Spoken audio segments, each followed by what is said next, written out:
नमस्कार दोस्तों, मैं अंकुर उपाध्याय स्वागत करता हूं आप सभी का आपके अपने YouTube channel share market analysis में। यहां पे आप सभी के साथ बात करूंगा पूरी डेटाबेस। अगर डेटा की बात की जाए तो एफआईआई बेचने का मतलब जो बिकवाली है उसको रोकने का नाम नहीं ले रहे हैं और डीआईआई दबा के खरीद रहे हैं, इसीलिए बाजार आपके लिए हायर लेवल्स पे रुके हुए हैं। मैं आपको एक इंटरेस्टिंग चीज बताना चाहता हूं, जो लोग बाजार में नए आए हैं। सन 2020 में जब कोविड आया था तो एफआईआई ने लगभग 1 लाख या 1,50,000 करोड़ के समथिंग की बिकवाली करी थी और मार्केट 40% क्रैश हो गया। 12,000 की निफ्टी ने 7,500 का लो लगाया था केवल 1.5 लाख की बिकवाली में। और तब से लेकर अभी तक 3 साल के दरमियान जो डाटा है ना वो इतना बड़ा होने लगा है, आप सोच भी नहीं सकते। आपने देखा इक्विटी मार्केट उसके बाद बूम हुआ है और ये ऐसे ही नहीं हो गया, ये हुआ है फंड्स की वजह से, पैसों की वजह से, रिटेल इन्वेस्टर्स की वजह से। पहले एफआईआई अगर खरीद रहे हैं तो बाजार ऊपर जा रहा है, एफआईआई बेच रहे हैं तो नीचे जा रहा है। ये होता आया था क्योंकि भारतीय लोग पैसा लगाते ही नहीं थे। अब डीआईआई कौन है? डीआईआई म्यूचुअल फंड्स है ना। अगर हम लोग ही म्यूचुअल फंड में पैसा नहीं लगाएंगे तो डीआईआई के पास पैसा कहां से आएगा? तो वो पैसा नहीं लगा पाएंगे।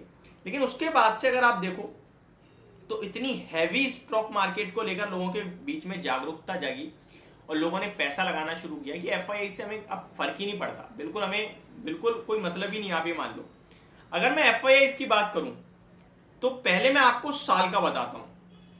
कोविड के समय में एफआईआई की बात की जाए, मैं आपके साथ पहले लगभग 2020 में तो टोटल नेट बाइंग आ गई है क्योंकि एट द एंड जो मार्केट ऊपर आ गया था सेकंड हाफ में तो उसकी वजह से बाइंग आ गई। लेकिन 2021 में देखो तो 93,000 करोड़ की सेलिंग है। 2021 में एफआईआई ने कैश मार्केट में 93,000 करोड़ की सेलिंग करी।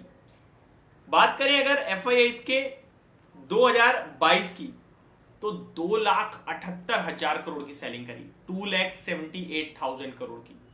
उसके बावजूद बाजार आपके लिए ऊपर ही रहा। 2023 अभी तक अक्टूबर चल रहा है, 30,000 करोड़ की सेलिंग कर चुके हैं, लेकिन बाजार अभी भी ऊपर है। ये आपको दिखा रहा है, अगर मैं तीनों को इंक्लूड कर दूंगा तो ऑलमोस्ट 3 लाख से ज्यादा की, इनफैक्ट 4 लाख की हो गई। 4,10,000 करोड़ समथिंग की बिकवाली कर चुके हैं एफआईआई, बट हमारे बाजार हाईएस्ट लेवल पे ही खड़े हैं इस समय भी। अगर मैं आपके साथ एफएनओ की बात करूं तो एफआईआई फ्यूचर में 2020 में 18,400 करोड़ की सेलिंग करते हुए दिखे, 2021 में 16,000 करोड़ की सेलिंग, 2022 में 5,500 करोड़ की और 2023 रनिंग है 17,500 करोड़ की फ्यूचर्स में बिकवाली हो चुकी है।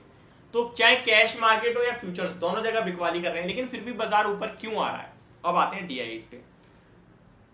डीआईआई की बात करूं तो लगभग मैं एक सेकंड आपको मैं एग्जैक्टली बताना चाहता हूं। अगर डीआईआई की बात करें तो 2020 में सेलिंग थी, 2021 में 94,000 करोड़ की बाइंग, 2022 में 2,76,000 करोड़ की बाइंग और 2023 में अभी तक 1,33,000 करोड़ की बाइंग हो गई है।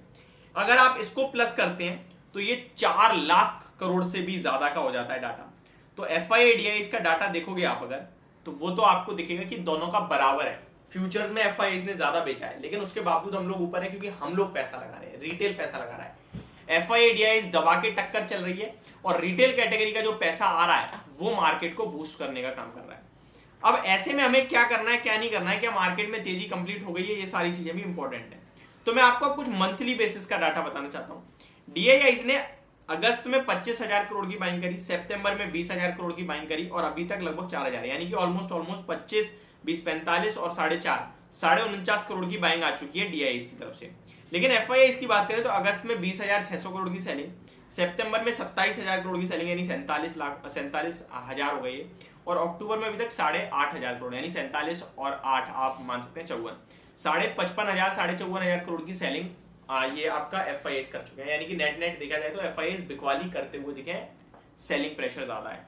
तो एफआईआई की इंपॉर्टेंस इस वीडियो के माध्यम से मैं कहना क्या चाहता हूं, पहला एफआईआई की इंपॉर्टेंस कम हो गई है इक्विटी मार्केट में हमारे लिए, और दूसरी बात कि मार्केट में ओवरऑल देखा जाए तो एफआईआई भारी पड़ रहे हैं बेचने में। तो आपको इस समय सिर्फ और सिर्फ इतना समझना है कि आपको क्वालिटी स्टॉक्स की तरफ ध्यान देना है, बाय ऑन डिप्स जरूर करनी है, कोई भी गिरावट आती है आप गिरावट में लो। अगले 5 से 10 साल पैसा बनेगा आपका शेयर बाजार में, लेकिन उसके लिए आपको रुकना होगा। आप आज खरीद के कल पैसा बनाना चाहते हो तो थोड़ा सा आपको मुश्किल हो सकती है और लॉस भी हो सकता है, लेकिन लंबे समय में रुके तो पैसा बनाओगे। एक और इंपॉर्टेंट चीज यहाँ पे ये है कि आपको ना FIIs, DIIs और खबरों इन सबसे बचना है। इस समय क्वालिटी शेयर लेके बैठना है। देखिए मिड कैप भागा है, स्मॉल कैप भागा है, लेकिन लार्ज कैप में अभी भी तेजी नहीं आई है। FII DIIs का डाटा जो कह रहा है वो एक्चुअली में सच्चाई दिखाई नहीं पा रहा है। हम कहीं FIIs के खरीदने से शेयर मार्केट भाग रहा है तो वो तो बेच रहे हैं, हम कहीं कि DIIs के खरीदने से शेयर बाजार भाग रहा है तो ऊपर से अभी पीछे जो बिकवाली आई है वो क्यों आई, क्योंकि DIIs तो वहां भी खरीद रहे थे, फिर क्यों आई।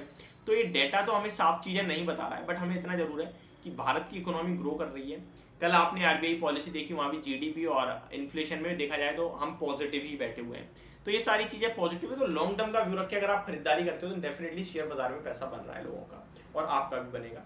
यही मेरी तरफ से आपके लिए पूरी वीडियो थी। होप आपको सारी चीजें समझ में आई होंगी। Thank you so much for watching this video. Have a great day guys.